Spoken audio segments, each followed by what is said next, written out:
There's a chart I saw recently that I can't get out of my head. A Harvard business professor and economist asked more than 5,000 Americans how they thought wealth was distributed in the United States. This is what they said they thought it was. Dividing the country into 5 rough groups of the top, bottom, and middle 3 20% groups, they asked people how they thought the wealth in this country was divided. Then he asked them what they thought was the ideal distribution. And 92%, that's at least 9 out of 10 of them, said it should be more like this. In other words, more equitable than they think it is. Now that fact is telling, admittedly, the notion that most Americans know that the system is already skewed unfairly. But what's most interesting to me is the reality compared to our perception. The ideal is as far removed from our perception of reality as the actual distribution is from what we think exists in this country. So ignore the ideal for a moment. Here's what we think it is again. And here is the actual distribution. Shockingly skewed. Not only do the bottom 20% and the next 20%, the bottom 40% of Americans barely have any of the wealth. I mean, it's hard to even see them on the chart. But the top 1% has more of the country's wealth than 9 out of 10 Americans believe the entire top 20% should have. Mind-blowing. But let's look at it another way, because I find this chart kind of difficult to wrap my head around. Instead, let's reduce the 311 million Americans to just a representative 100 people. Make it simple. Here they are: teachers, coaches, firefighters, construction workers, engineers, doctors, lawyers, some investment bankers, a CEO, maybe a celebrity or two. Now let's line them up according to their wealth. Poorest people on the left, wealthiest on the right, just a steady row of folks based on their net worth. We'll color code them like we did before based on which 20% quintile they fall into. Now let's reduce the total wealth of the United States, which was roughly $54 trillion in 2009, to this symbolic pile of cash. And let's distribute it among our 100 Americans. Well, here's socialism, all the wealth of the country distributed equally. We all know that won't work. We need to encourage people to work and work hard to achieve that good old American dream and keep our country moving forward. So, here's that ideal we asked everyone about. Something like this curve. This isn't too bad. We've got some incentive, as the wealthiest folks are now about 10 to 20 times better off than the poorest Americans.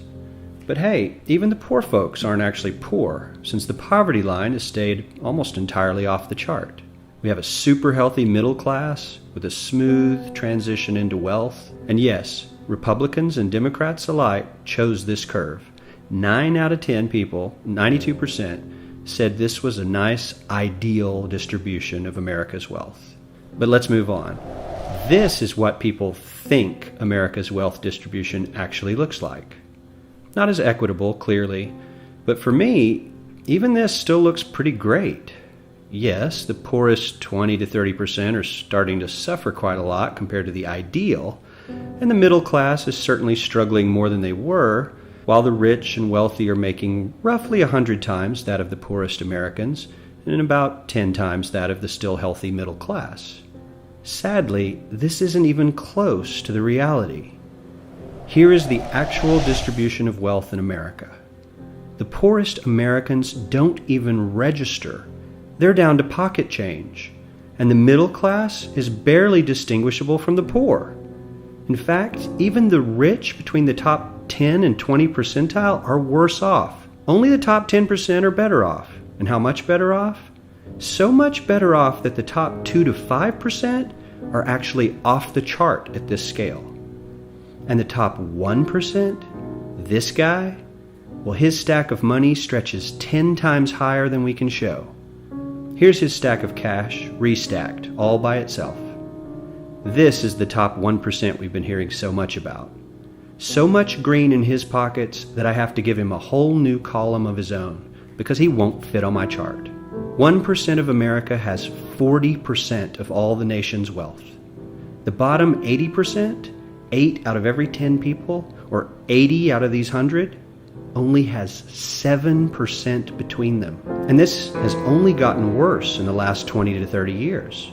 While the richest 1% take home almost a quarter of the national income today, in 1976 they took home only 9%, meaning their share of income has nearly tripled in the last 30 years. The top 1% own half the country's stocks, bonds, and mutual funds. The bottom 50% of Americans own only 0.5% of these investments, which means they aren't investing. They're just scraping by.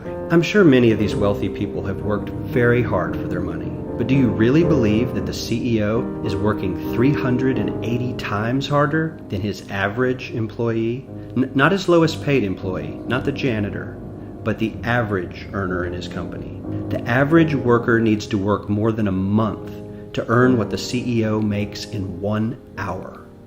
We certainly don't have to go all the way to socialism to find something that is fair for hardworking Americans. We don't even have to achieve what most of us consider might be ideal. All we need to do is wake up and realize that the reality in this country is not at all what we think it is.